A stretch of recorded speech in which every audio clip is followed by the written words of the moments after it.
Alright, this is my review for my betting picks on UFC Fight Night Vera versus Sandhagen.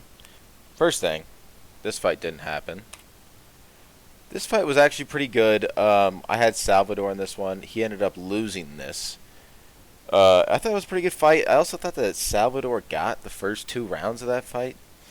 Props to Altamirano, though. Fought hard. This fight didn't happen. One of the many of this card.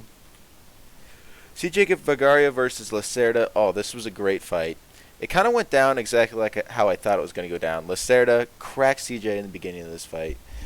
It was going pretty well for him, but like we've seen before in his fights, he has about a round of cardio and has nothing more. After that, CJ promptly beat the shit out of him in the second round, took him down and choked him.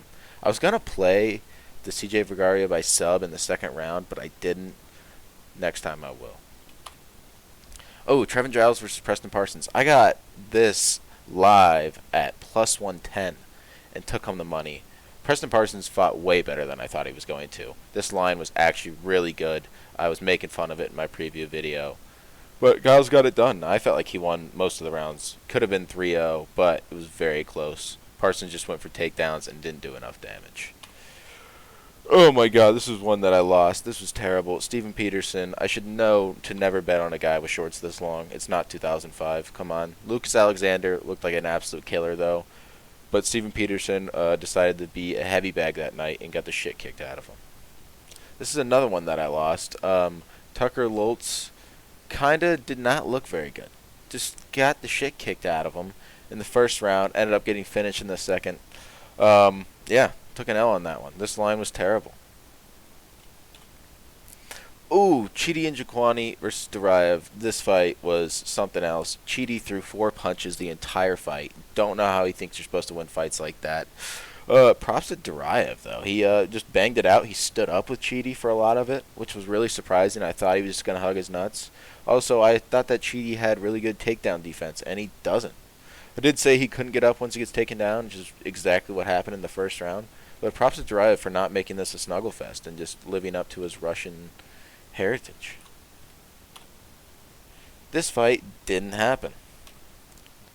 Ooh, this was a close one. I saw a lot of debate that everyone thought that, not everyone. I saw a lot of debate on this fight that Andrea Lee should have won it. I disagree completely.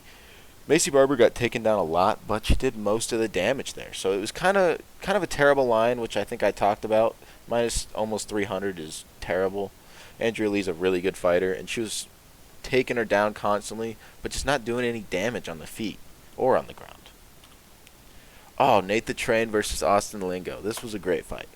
Made me so happy to see Nate Landwehr go out there and beat him up. I saw some people on Twitter talking about Nate Landwehr by sub, which ended up happening.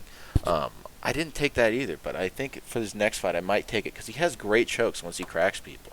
Austin Lingo fought really well, though. He was just swinging wild punches onto Nate Landwehr's guard and not really picking really good shots, which I think is something that he needs to do in the future. Don't just try and throw around people's guards. On to the next.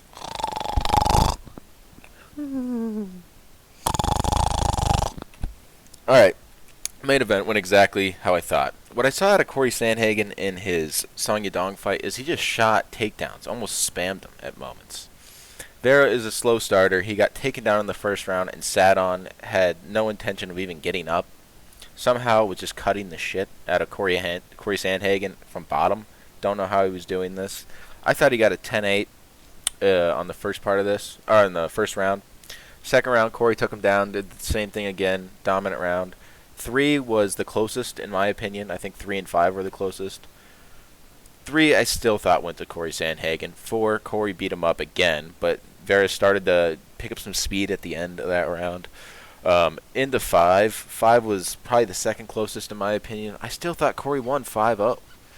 And to that judge that gave the 48-47 to Vera, what are you even fucking watching, buddy? Like, you gotta be fucking Down syndrome to make that. Like, come on now. You can't do all 3 of those last rounds to Marlon Vera. That was just insane.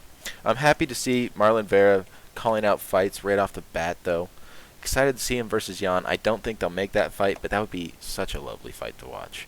And Corey Sandhagen's call out was fucking cringy as hell, but I loved it because that was kind of the goal. All right, thanks guys. I think we went 6 and 10, or yeah, 6 and 4. So 60% wins. That's not bad. We'll get on to the next one. I'm also gonna make a PFL video coming up here soon.